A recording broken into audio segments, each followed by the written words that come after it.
दोस्तों, अगर आप भी भारत और श्रीलंका के बीच सबसे रोमांचक रोंगटे खड़े कर देने वाला पहला T20 मुकाबला देखने के बाद खुश हैं तो वीडियो को लाइक जरूर कीजिएगा। आज के वीडियो का लाइक टारगेट हमने रखा है मात्र 100 लाइक्स का, तो लाइक करना बिल्कुल भी मत भूलिएगा। तो चलिए अब आपका ज्यादा समय न लेते हुए शुरू करते हैं वीडियो।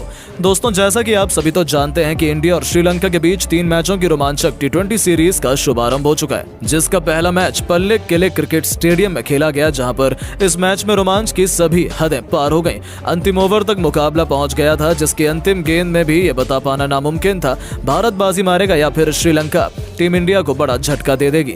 दरअसल दोस्तों, हुआ ये था कि यहाँ कप्तान चरित्र श्रीलंका ने टॉस जीतकर पहले बल्लेबाजी करने का फैसला चुना और यहाँ जब श्रीलंका की टीम बल्लेबाजी करने के लिए उतरी तो हमेशा की तरह उनके लिए पारी की शुरुआत पाथुम निशंका के साथ कुशल मेंडिस की खतरनाक जोड़ी मैदान में उतरी, जहां दोनों बल्लेबाजों से उम्मीद तो यही लग रही थी कि पहले विकेट के लिए बड़ी साझेदारी देखने के लिए मिले। लेकिन दोस्तों, यहां पर निशंका के रूप में पहला बड़ा झटका लंका की टीम को मोहम्मद सिराज ने दिया और निशंका का विकेट मात्र 11 रन पर ही गिरा दिया। अब पहला बड़ा झटका लग जाने के बाद फिर बल्लेबाजी करने के लिए उतरे कमिंडो मेंडिस, जहां पर वो कुशल मेंडिस के साथ मिलकर साझेदारी को आगे बढ़ा पाते। उससे पहले ही कमिंडो मेंडिस के 7वें ओवर की दूसरी गेंद पर रवि बिश्नोई ने बोल्ड कर दिया और यहां मेंडिस 10 रन बनाकर ही आउट हुए। अब ये 2 बड़े झटके लग जाने के बाद लंका की टीम पूरी तरह से लड़खड़ा चुकी थी। ऐसा लग रहा था कि आज के मुकाबले में भी श्रीलंका की टीम ज्यादा लंबी बैटिंग नहीं कर पाएगी और वो ज्यादा से ज्यादा भारत के आगे 120 या 100 रन ही बना पाएगी। अब यहाँ कुशल मेंडिस और एंजेलो मैथ्यूज पर पूरा दारोमदार था अपनी टीम के लिए ज्यादा से ज्यादा रन बनाने का। लेकिन दोस्तों, भारतीय गेंदबाजों को कहाँ पता था कि ये दोनों बल्लेबाज मिलकर आज अपनी टीम की किस्मत चमकाने वाले हैं। जी हाँ दोस्तों, हुआ ये कि कुशल मेंडिस ने ताबड़तोड़ बल्लेबाजी अपने जैसी जारी रखी, उसी तरह का ढंग एंजेलो मैथ्यूज ने भी दिखाया, जहां दोनों बल्लेबाजों ने मात्र 37 गेंदों में ही 72 रन की साझेदारी कर डाली थी।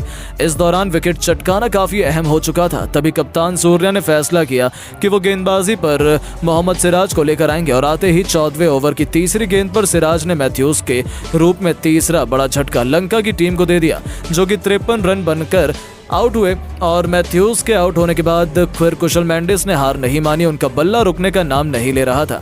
उन्होंने मात्र 34 गेंदों में ही भारत के खिलाफ 84 रन ठोक डाले थे। तो मैदान में उतरे दासुन शनका ने भी अपने बल्ले से तहलका ही मचा दिया। इन दोनों खिलाड़ियों ने अंतिम के 3 ओवर में भी बेहद खतरनाक बैटिंग करी, जहां एक तरफ कुशल मेंडिस ने 53 गेंद पर 96 रनों की मैच विनिंग पारी खेल डाली, तो वहीं शनका ने भी 42 रन बनाकर उनका बखूबी साथ निभाया और उनकी धाकड़ बल्लेबाजी के दम पर श्रीलंका की टीम 20 ओवर में 7 विकेट के नुकसान पर भारत के खिलाफ 245 रन बनाने में कामयाब रही। और इस दौरान भारत के लिए सबसे ज्यादा 5 विकेट सिराज के नाम रहे, तो वहीं 2 विकेट रवि बिश्नोई ने हासिल किए। और टीम इंडिया के सामने इतना बड़ा लक्ष्य था जिसका पीछा करना कोई बच्चों का खेल नहीं था। भारतीय गेंदबाजों की आज इन दोनों खिलाड़ियों ने शामत ही ला दी थी।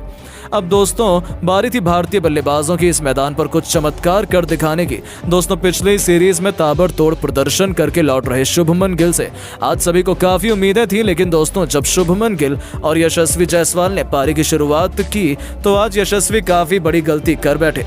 जी हां, पहला ओवर करवाने के लिए आए श्रीलंका के दुष्मंता चमीरा ने अंदर आती हुई लेंथ की स्लोअर 1 गेंद पर यशस्वी जायसवाल को फंसा लिया और वो आज के इस मुकाबले में मात्र 11 रन बनाकर ही आउट हुए, वो भी 4 गेंदों में। अब दोस्तों, यशस्वी का विकेट गिर जाने के बाद भारतीय टीम काफी ज्यादा दबाव में आ चुकी थी।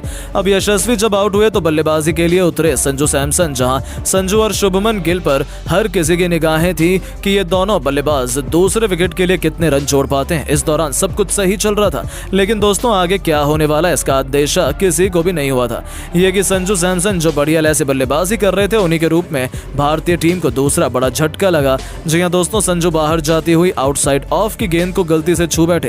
हालांकि ये गेंद पूरी तरह से वाइड हो जाती अगर संजू गेंद को जाने देते, लेकिन उन्होंने बल्ला बीच में अड़ा दिया और फील्डर ने उनका आसान सा कैच पकड़ लिया और 14 रन बनाकर संजू आउट हुए। अब दोस्तों, भारतीय टीम को 2 बड़े झटके मात्र 33 रन के कुल स्कोर पर ही लग चुके थे। अब शुभमन गिल पर दबाव बढ़ता चला जा रहा था और अब उनका यह दबाव कम करने के लिए चौथे नंबर पर बल्लेबाजी करने उतरे सुपरस्टार सूर्य कुमार यादव, जहां सूर्य और गिल ने मिलकर पारी को आगे बढ़ाया। दोनों बल्लेबाजों ने अच्छी शुरुआत अपनी टीम को दिलाई। वानिंदु हसरंगा के 1 ओवर में कप्तान सूर्या ने लगातार 3 गेंद पर 3 तूफानी छक्के जड़कर अपने तेवर श्रीलंका को दिखाए। इस बीच 50 रन की साझेदारी भी हुई, जो टीम इंडिया की जीत के लिए बेहद महत्वपूर्ण मानी जा रही थी। इन दोनों ने भारत को मैच में मजबूत स्थिति में लाकर खड़ा कर दिया था। गिल ने चमीरा की गेंद को छक्के के लिए डिपॉजिट कर अपना अर्धशतक भी ठोक दिया था। टीम इंडिया मैच में तगड़ी वापसी कर चुकी थी, लेकिन दोस्तों शुभमन गिल भी अपनी साझेदारी को ज्यादा देर तक आगे नहीं बढ़ा पाए और 60 रन बनाकर वो आउट हुए। ये भारत के लिए सबसे बड़ा झटका था। अब पूरी जिम्मेदारी कप्तान सूर्य कुमार यादव और हार्दिक पांड्या के मजबूत कंधों पर आ चुकी थी। सूर्य दबाव में थे, लेकिन एक तरफ से आते ही हार्दिक पांड्या ने अपने बल्ले से ऐसा तहलका मचाया कि इस खिलाड़ी ने पलक झपकते केवल 12 गेंद में अपना अर्धशतक पूरा कर लंका के खेमे में हाहाकार मचा दिया। यहाँ तक कि दूसरी तरफ खड़े खड़े सूर्य उनकी विस्फोटक बल्लेबाजी का केवल आनंद लेते रह गए। हालांकि 12 गेंद पर 5 छक्कों की बदौलत 50 रन बनाकर हार्दिक आउट हो गए। इसके बाद अब मैच को फिनिश करने की जिम्मेदारी कप्तान सूर्य के साथ रिंकू सिंह पर आ चुकी थी। इनके अलावा कोई और बल्लेबाज भारतीय टीम को जिताने का दम रखता नहीं था। जहां सूर्य अर्धशतक बनाकर खेल रहे थे तो रिंकू भी सबसे बड़े मैच विनर के रूप में मैदान में मौजूद थे। अब दोस्तों यहां रिंकू सिंह और सूर्य मिलकर साझेदारी को आगे बढ़ाते हुए श्रीलंका की नाक में दम कर देते हैं। देखते ही देखते इन्होंने टीम इंडिया को 200 रनों के भी पार पहुंचा दिया था। चौके छक्कों की उन्होंने ऐसी सुनामी लाई कि लंका की धज्जियां उड़ा दी।